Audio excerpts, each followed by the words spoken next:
Bienvenidos a un video más de la serie de Matemáticas 1. En esta ocasión vamos a analizar tres temas que van muy ligados. El tema de razones y proporciones, la variación directa y la variación inversa. Todo tiene que ver con lo mismo, que son las proporciones. Pero para poder entender una proporción, hay que entender primero qué es una razón. ¿Y qué es una razón? Bueno, matemáticamente hablando, una razón se define como la comparación de dos cantidades por medio de una división. Es decir, esto es una razón. Al numerito de arriba se le conoce como antecedente. Y a este numerito de abajo se le conoce como consecuente. Antecedente viene como de antes, consecuente como que viene después de algo.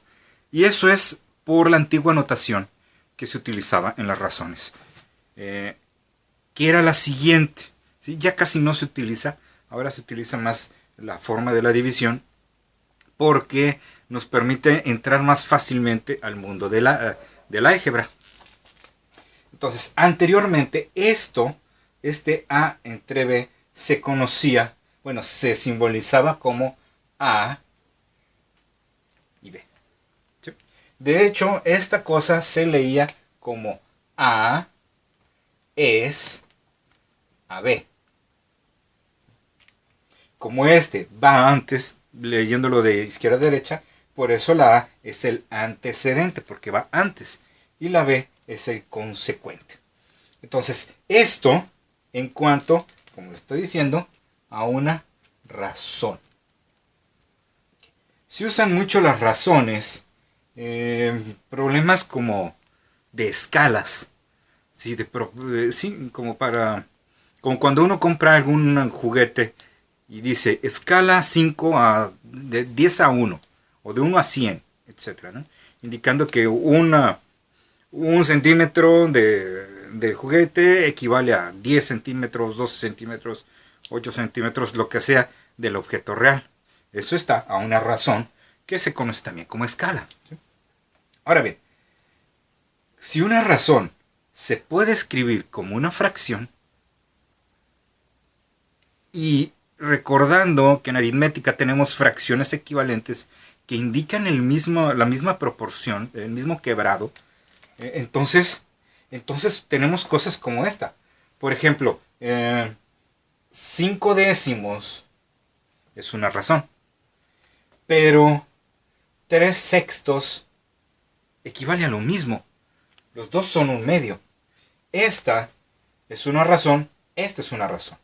Pues bien, a la igualdad de dos razones equivalentes se le conoce como proporción. Esta es una proporción. Esto es una proporción. Matemática, decentemente hablando, simbólicamente hablando, una proporción se escribiría como A es a B, como C es a D. Tenemos su antecedente, su consecuente, antecedente y consecuente. Pero para no hablar, como que hablar de dos antecedentes y dos consecuentes, pues también les damos otra nomenclatura. A estos dos numeritos, fíjense, al A y al D, se les conoce como extremos, mientras que al B y al C se le conoce como medios. ¿Por qué? Por esta notación antigua de los dos puntitos. Si yo escribo esta proporción como la igualdad de dos razones escritas de esta forma, tendremos que A es a B como C es a D. Y si lo vemos de esta forma, la A y la D están en los extremos y el B y el C son los medios. Por eso se les llama de esa forma.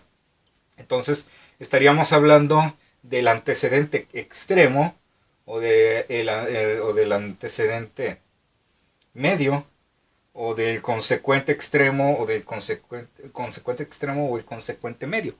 Pero, ay, y es hablar mucho de nombrecitos, ¿no?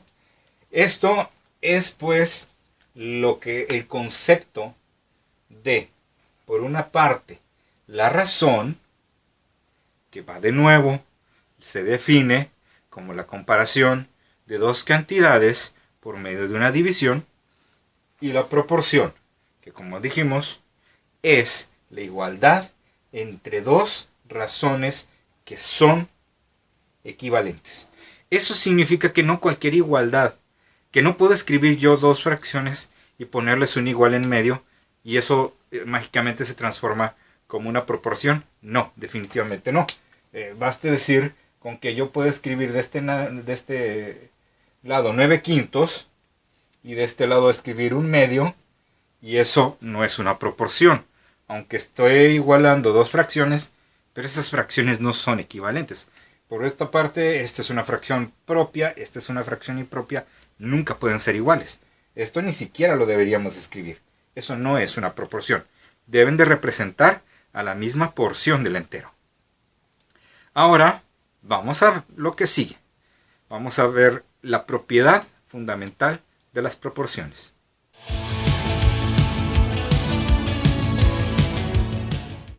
Tenemos ahora la propiedad fundamental de las proporciones. ¿Qué dice esta propiedad fundamental?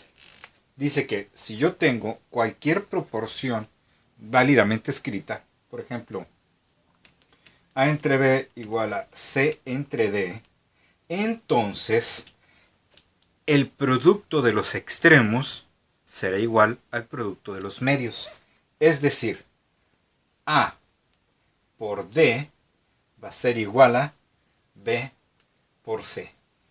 Esto es lo que establece la propiedad fundamental de las proporciones.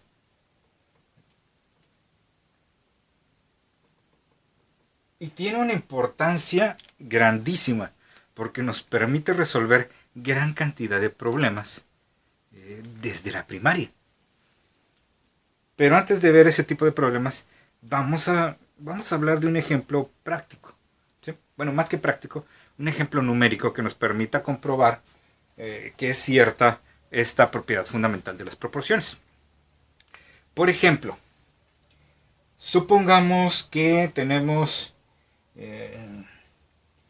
5 décimos entre 14 28avos.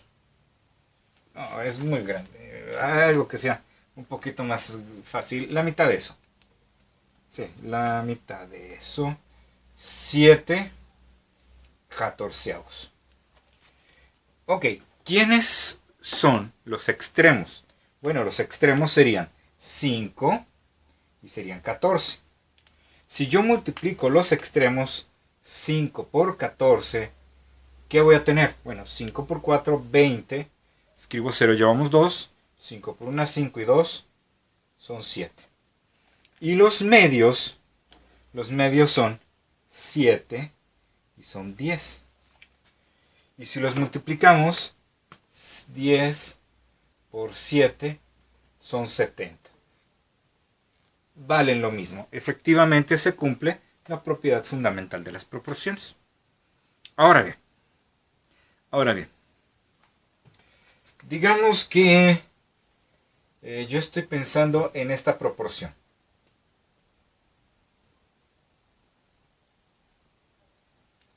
Y aquí tengo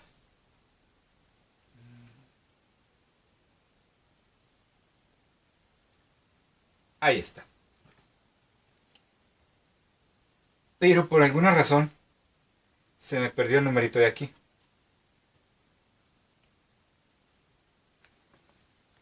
¿Cómo lo puedo calcular? ¿Cómo puedo saber cuánto vale ese cuarto numerito? Bueno, ¿hay alguna forma en que podamos calcular este cuarto valor a partir de los 3 que tenemos? Pues sí, esa es la propiedad fundamental de las proporciones. Porque si esta multiplicación es igual a esta, con que yo sepa cuánto quede esto, si lo divido entre 21, pues me va a dar ese valor. ¿Sí? Es decir, yo nada más tendría que calcular cuánto es 42 por 18 y el resultado dividirlo entre 21 para saber cuánto vale ese cuadrito. ¿Se dan cuenta de cuál es ese movimiento? ¿Sí? Creo que ya lo hemos hecho antes. Multiplicar esta diagonal y dividirlo entre el numerito que falta. ¿Recuerdan haberlo visto en otro momento de su vida escolar? Ni siquiera en secundaria, antes. Exacto, en la primaria. Esa es la regla de 3. Y se llama regla de 3 precisamente porque queremos calcular el valor faltante en una proporción a partir de 1, 2, 3 valores. A partir de 3 valores calcularemos el cuarto. Por eso se le llama regla de 3. Ahora bien, esta regla de 3 solo va a ser útil así directamente cuando hablemos de una proporción directa. Ya veremos en un momento más qué es eso y cómo diferenciarla de la proporción inversa. Pero para que no nos quede dudas, ¿qué numerito iba aquí? 42 por 18 entre 21. 42 por 18 entre 21, pues efectivamente vale 36. Ese es el cuarto valor en base a estos tres. Y todo saliendo de la propiedad fundamental de las proporciones. Si a lo mejor alguno de ustedes en primaria llegó a pensar o llegó a preguntarse ¿por qué se tiene que multiplicar en diagonal y dividir entre el que sobra? ¿Por qué no puedo multiplicar los dos de arriba o los dos de abajo y dividirlo entre el que sobra? Bueno, ya vimos cuál es la razón, porque proviene de la propiedad fundamental de las proporciones. Vamos a hablar ahora de qué es una variación directa.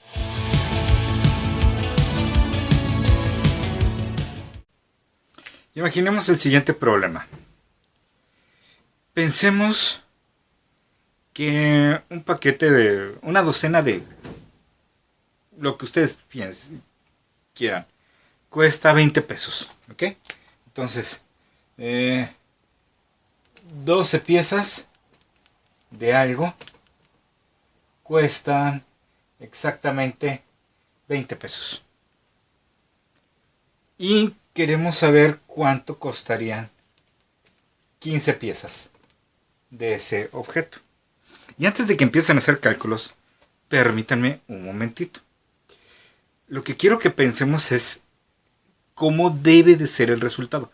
Antes de calcular el resultado, ¿cómo debe de ser el resultado? ¿A qué me refiero?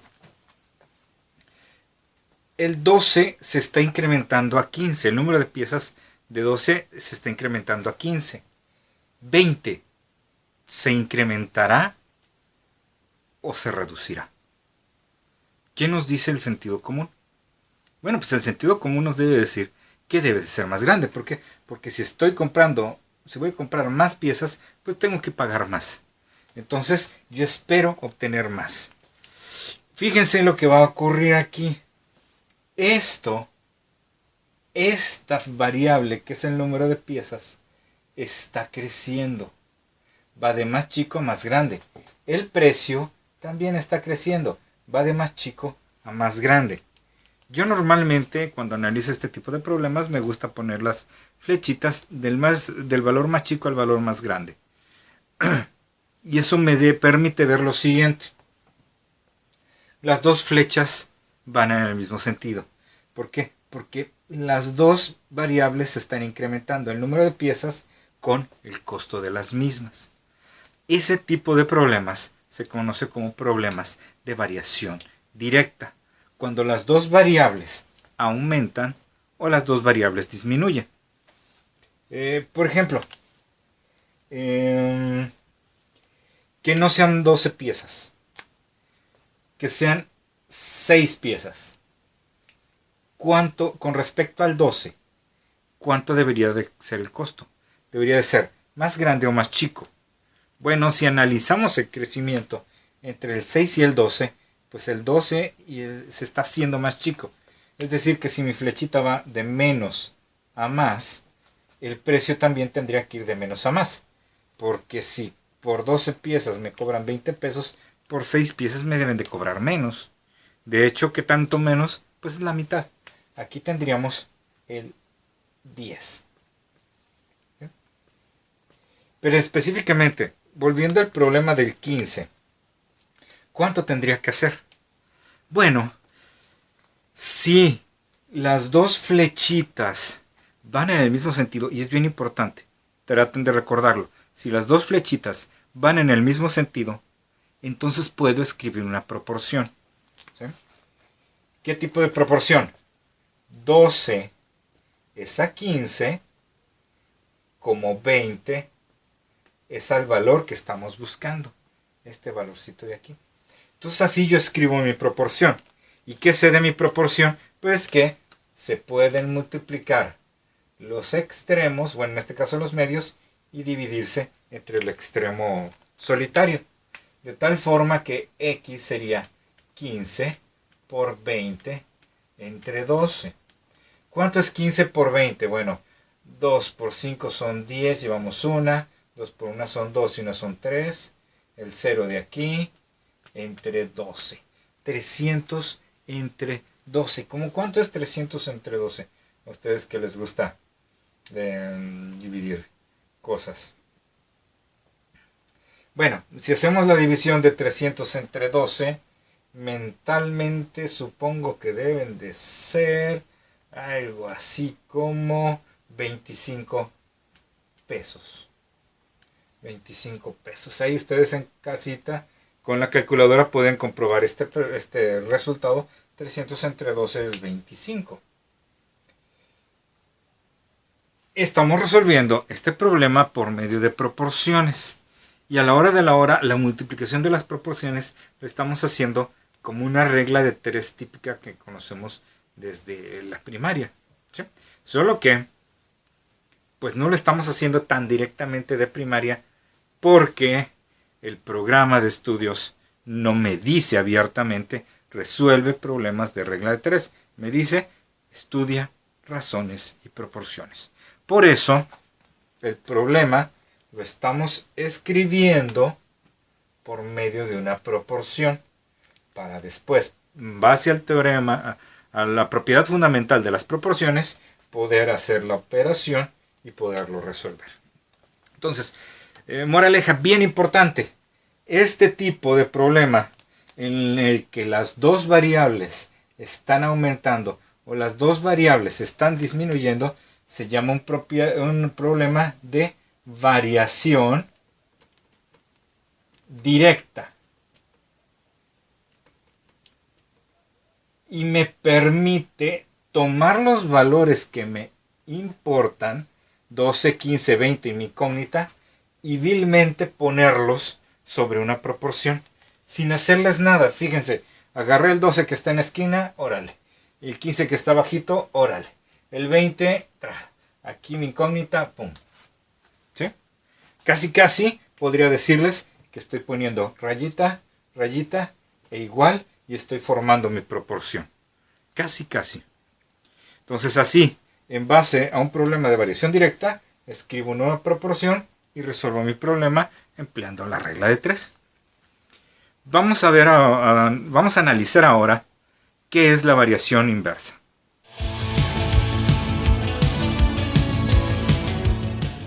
Analicemos la siguiente situación.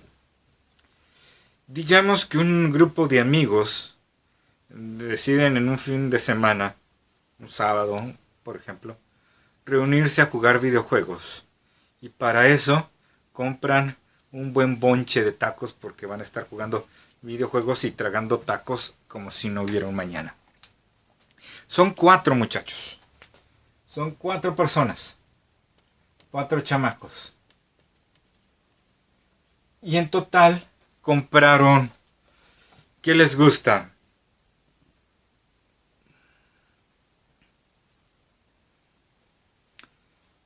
¿24 tacos? compraron 24 tacos.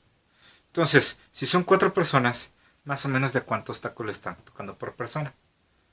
Efectivamente, le están tocando de 6 tacos por persona. ¿Sí? 6 tacos por persona. ¿Sí? ¿Por qué? Porque ya lo acabamos de decir, y eso no va a variar.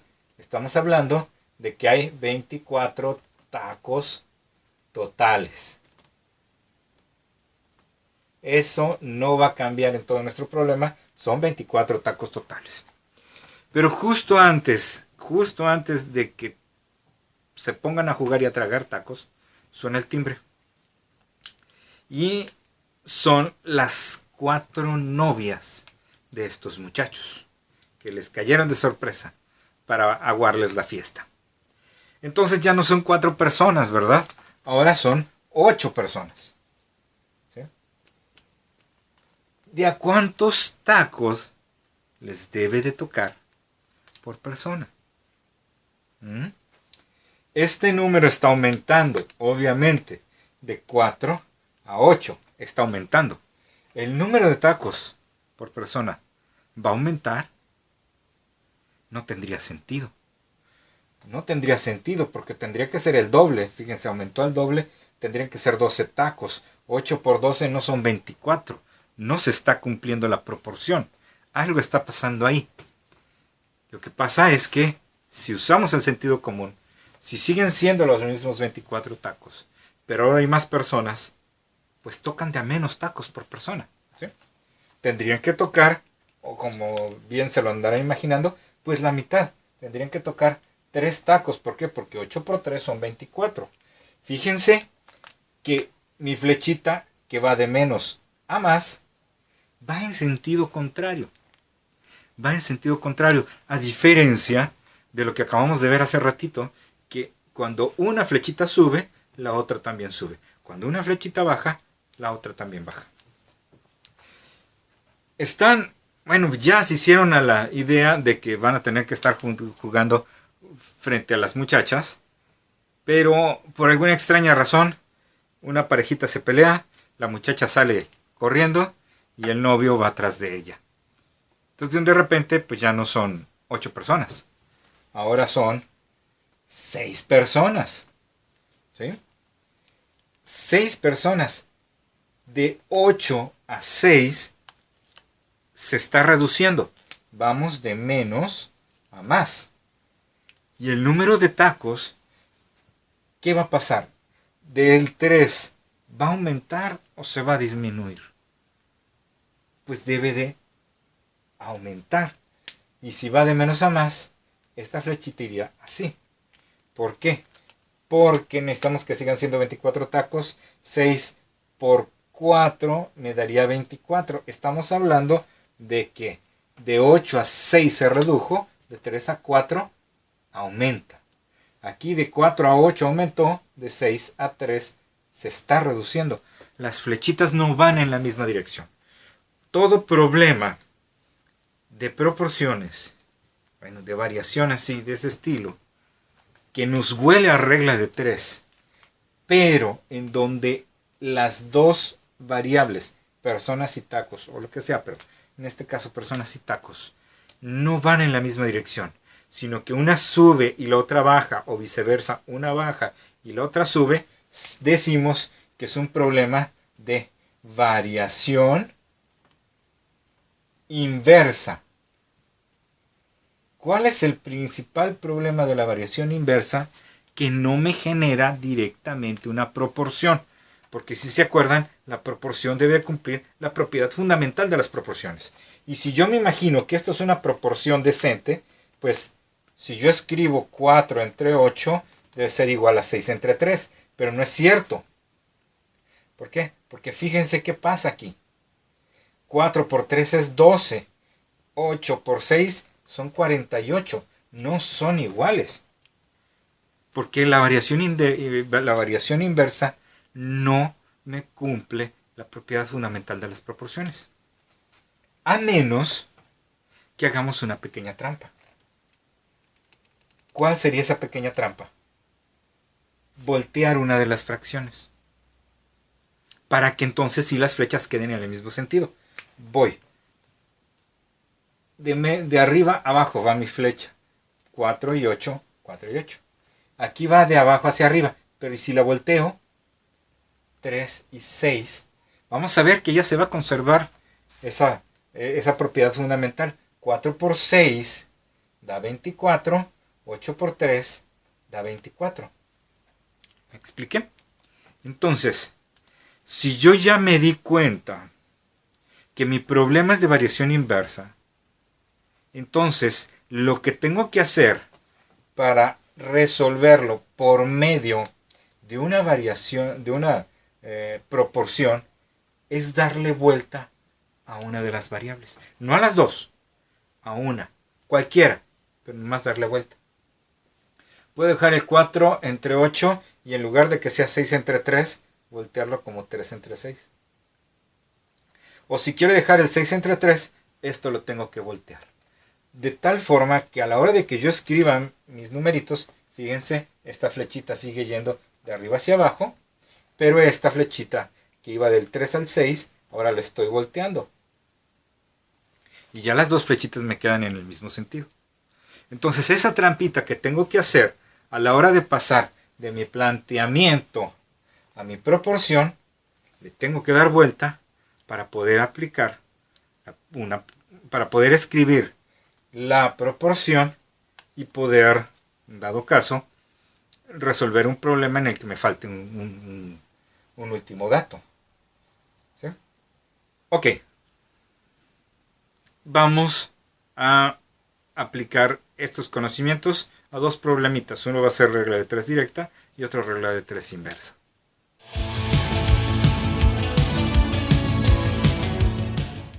Imagínense que 60 sobres de un suplemento alimenticio cuestan 2,000 pesos. Te tomas uno al mes, es un tratamiento para 2 meses, te cuesta 2,000 pesos. ¿Okay? ¿Cuánto costarían 45 sobres? 45 sobres.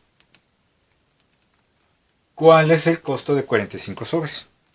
Entonces, antes de querer hacer cualquier operación, tiempo, reflexionamos, tratamos de identificar cómo es la variación para ver si es directa o si es inversa. ¿Ok? Entonces, para eso vamos a usar el sentido común.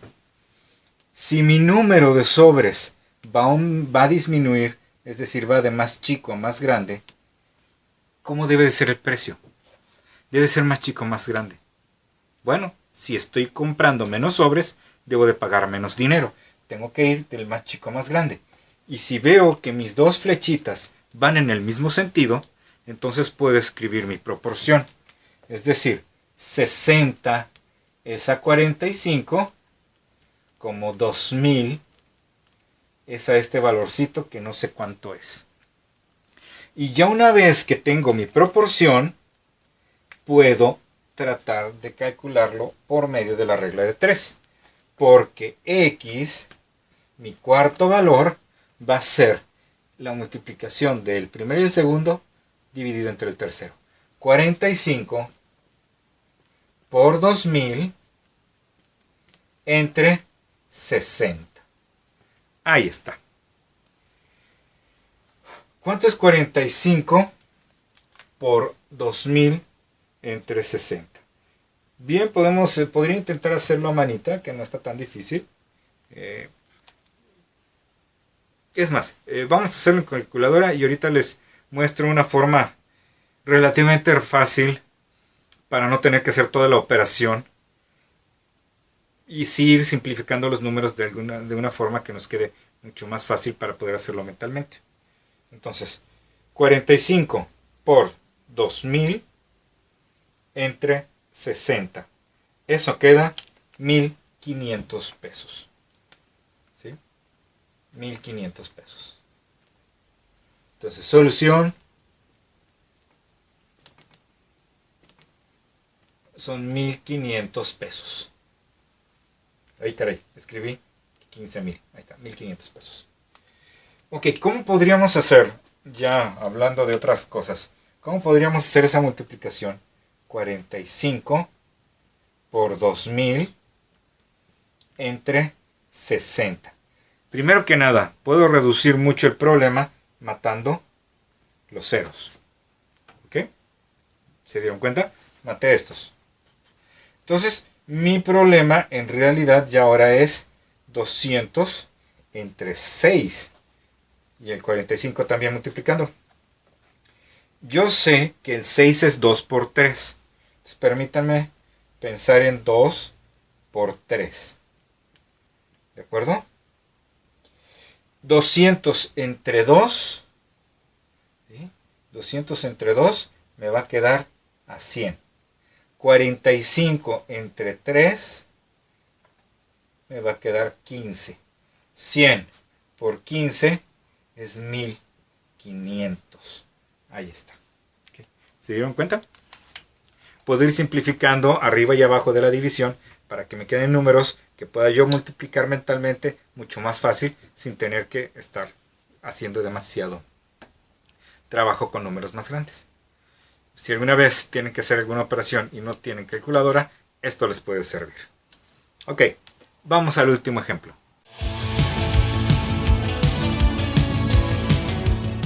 Vamos a analizar el último problema de este video. Supongamos que un equipo de construcción termina una obra en 15 días. ¿Okay? Pero para terminar esa obra en 15 días tuvieron que trabajar 3 personas.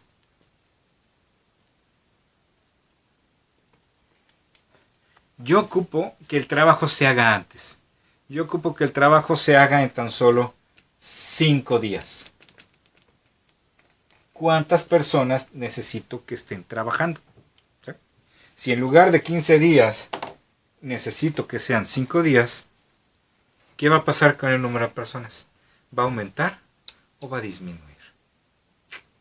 Entonces, si ocupo que mi flechita vaya de menos a más, si ocupo que 15 disminuya a 5, ¿el número de personas debe de aumentar o debe de disminuir? Si a 3 personas les cuesta 15 días, realizar un trabajo, si despedimos a 1 o a 2, las personas o la persona que quede no va a poder resolverlo en menos tiempo, va a tardar más tiempo. Entonces, si estoy reduciendo el número de días, es porque aumenté el número de trabajadores. Y si mi flechita va de menos a más, entonces mis 2 flechas van en sentido contrario. No puedo escribir mi proporción así directamente. Por eso tengo que invertir uno de los lados de la proporción. ¿Sí? Proporción directa es directo. Lo agarro los números y los escribo.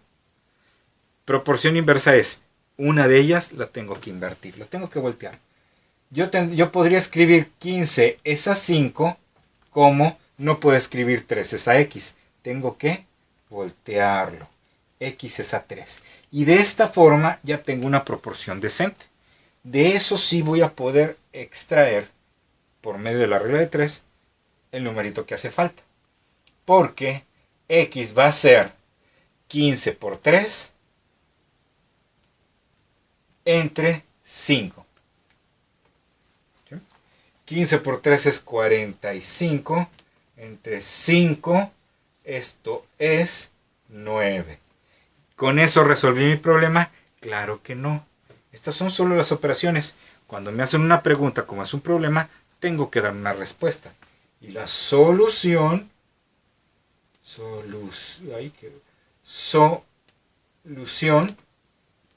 es no el 9, porque ese es solo el número.